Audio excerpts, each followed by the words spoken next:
Ukraine पर Russia के आक्रमण शुरू करने से पहले ही यूनाइटेड स्टेट्स और यूरोपियन देशों के साथ जापान और ऑस्ट्रेलिया ने रशिया को सैंक्शंस की धमकी दे डाली थी। ये बात इसलिए भी ज़्यादा इंपॉर्टेंस रखती है क्योंकि 2014 में जब रशिया ने यूक्रेन के क्रीमिया पर कब्जा किया था, तब भी इन देशों ने रशिया पर सैंक्शंस लगाए थे और साथ ही दुनिया में सबसे ज़्यादा इंपॉर्टेंस रखने वाले ग्रुप G8 में से रशिया को बाहर निकाल G7 बना दिया था। इस बार इन देशों ने और भी ज़्यादा कड़े सैंक्शंस लगाने को कहा है, जिससे रशिया दुनिया में अकेला पड़ जाएगा। जानते हैं सैंक्शंस क्या होते हैं और कैसे काम करते हैं। सैंक्शंस के दो लगभग अपोजिट यानी कि विपरीत मीनिंग है। पहला है हामी देना, दूसरा मतलब है नियम कायदों को तोड़ने पर सज़ा के जरिए धमकाना। ग्लोबल इकोनॉमिक लेवल पर इसका मतलब है एक देश या देशों के ग्रुप द्वारा दूसरे देश को सज़ा देना, पनिशमेंट देना। ये पनिशमेंट कई तरीक़ों से दी जा सकती है, जैसे फाइनेंशियल रिस्ट्रिक्शंस, बंदिशें। अब सवाल उठता है, सैंक्शंस को इस्तेमाल करने के कारण क्या है। किसी दूसरे देश पर सैंक्शंस लगाने का एक सबसे बड़ा कारण ये है कि एक देश दूसरे देश के बर्ताव में बदलाव चाहता है। जैसे क्रीमिया पर कब्जे के बाद रशिया पर सैंक्शंस लगाए गए, जिससे वो यूक्रेन पर आगे कोई और मिलिट्री ऑपरेशन ना करे। ईरान पर न्यूक्लियर वेपन बनाने के अंदेशे पर डेवलप्ड कंट्रीज ने ईरान पर सैंक्शंस लगाए। सैंक्शंस लगाने के पीछे दूसरी सोच है कि उस देश के लोगों को गुस्सा दिलाया जाए या उनमें डर पैदा किया जाए, जिससे वे अपनी देश की सरकार को गलती सुधारने पर मजबूर करें। तीसरा तथ्य सैंक्शंस लगाने का है कि आपके ऊपर किसी ने सैंक्शंस लगाए हैं तो आपने उसके ऊपर जवाबी सैंक्शंस लगा दिए। सैंक्शंस में ज़्यादातर शामिल होने वाली चीज़ें हैं हाई टैरिफ्स यानी कि हाई टैक्सेस गुड्स और सर्विसेज पर, ट्रेड कोटा मतलब एक्सपोर्ट इंपोर्ट की क्वांटिटी फिक्स कर देना, एसेट्स जैसे प्रॉपर्टी, बैंक बैलेंस एटसेट्रा को फ्रीज करना, फिर इन एसेट्स पर कब्जा कर लेना और ट्रेड एम्बार्गो लगाना मतलब लेन देन बंद। 20वीं सेंचुरी की स्टार्टिंग में सैंक्शंस को पहले लीग ऑफ नेशन और बाद में यूनाइटेड नेशन के फॉरेन पॉलिसी इंस्ट्रूमेंट विकल्प के रूप में पॉपुलर हुआ। और ऐसा इसलिए हुआ क्योंकि इसी वक्त ग्लोबलाइजेशन की शुरुआत हुई और एक्सपोर्ट इंपोर्ट के जरिए हर देश एक दूसरे देश के साथ जुड़ गया और इन सैंक्शंस की जद में आ गया, वल्नरेबल हो गया। 20वीं सेंचुरी तक एक पूरे देश पर सैंक्शंस लगाए जाते थे, इन्हें कॉम्प्रिहेंसिव सैंक्शंस कहते हैं। पर जब इराक पर 1990 में कुवैत पर आक्रमण इन्वेजन के जवाब में यूएन ने सैंक्शंस लगाए तो वहाँ 5 लाख बच्चों की मौत हो गई, जिससे ये बदला गया।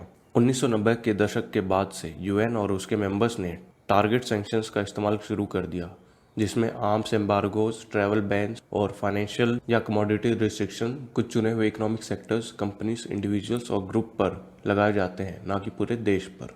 टारगेटेड सैंक्शंस को कॉम्प्रिहेंसिव सैंक्शंस के ऊपर अहमियतता प्रेफरेंस दी जाती है, क्योंकि इससे सब लोगों पर बहुत बुरा असर नहीं पड़ता और कोलेट्रल डैमेज यानी कि अनचाहे दुष्प्रभाव काफ़ी कम होते हैं। जैसे ईरान पर टारगेटेड सैंक्शंस लगाने से ईरान की पर कैपिटा जीडीपी 70% गिर गई। यूनाइटेड स्टेट्स और उसके साथियों ने पूरे रशिया पर सैंक्शंस लगाने के बजाय रशिया के प्रेसिडेंट व्लादिमीर पुतिन, परिवार वालों के साथ, उसके करीबी लोगों और रशिया के अमीर घरानों के साथ वहां की चुनिंदा इंडस्ट्रीज जैसे oil and gas, aviation etcetera पर सैंक्शंस लगाए हैं। सैंक्शंस की इफेक्टिवनेस काफ़ी कम बताई जाती है, आधी से भी कम, लेकिन कई बार इनसे टारगेट से अलग और उम्मीद से ज़्यादा सफलता मिलती है, जैसे यूएस का नॉर्थ कोरिया को सैंक्शंस करना, और कई बार उम्मीद से कम लेकिन पॉजिटिव सफलता मिलती है। यूएस की हिस्ट्री में ट्रंप ने सबसे ज़्यादा दूसरे देशों पर सैंक्शंस लगाए हैं। दूसरे फॉरेन पॉलिसी टूल्स जैसे पॉलिटिकल डिप्लोमेसी और इंटरनेशनल कोर्ट्स के मुकाबले सैंक्शंस को बेहतर माना जाता है और इनके ऊपर रखा जाता है, लेकिन युद्ध की धमकी और एक्चुअल युद्ध के मुकाबले सैंक्शंस को नीचा माना गया है और इनसे नीचे रखा गया है। सैंक्शंस की सफलता इन बातों पर डिपेंड करती है, किसी देश की इकोनॉमी कितनी बड़ी या छोटी है, इससे उस पर लगाए गए सैंक्शंस कितने इफेक्टिव, असरदारक हैं, अंदाज़ा लगाया जा सकता है। यूएस के मुकाबले नॉर्थ कोरिया, ईरान और वेनेजुएला की इकोनॉमी बहुत छोटी है। यूएस के सैंक्शन से इनकी इकोनॉमी पूरे तरीके से गड़बड़ा गई, ये रशिया के लिए नहीं कहा जा सकता।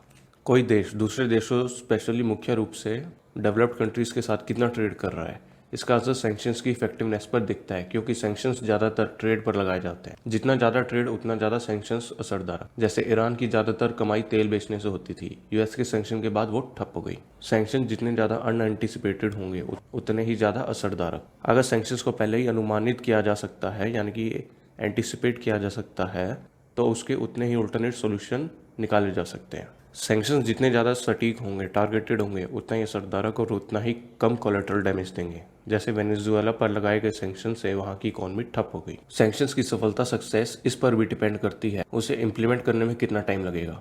रूस पर लगाए ऑयल एंड गैस बैन को एक दिन में अमल में नहीं लाया जा सकता, ना एक साल में। रूस तेल और गैस के सबसे बड़े प्रोड्यूसर्स में से एक है, उसे इतनी जल्दी नहीं बदला जा सकता। सैंक्शन किस चीज़ पर लगाए जा रहे हैं, ये भी उसकी सफलता को डिसाइड करता है।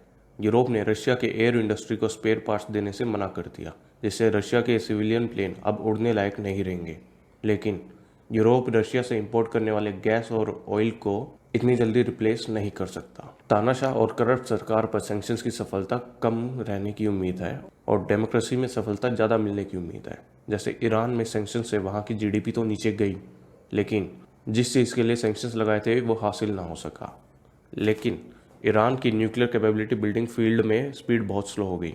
जितने ज़्यादा देश मिलकर सैंक्शंस लगाते हैं उतनी ही ज़्यादा सफलता मिलने की उम्मीद होती है। डेवलप्ड कंट्रीज़ ने रशिया के ऑयल एंड गैस पर सैंक्शंस लगाए, पर रशिया ने वो ऑयल एंड गैस दूसरे देशों को डिस्काउंटेड प्राइस में बेच दिया। दुनिया में क्या चल रहा है, इसका भी सैंक्शंस की सफलता पर असर पड़ता है। रशिया से ऑयल एंड गैस इंपोर्ट के बैन के बाद यूएस वेनेजुएला से ऑयल एंड गैस खरीद कर बेचेगा।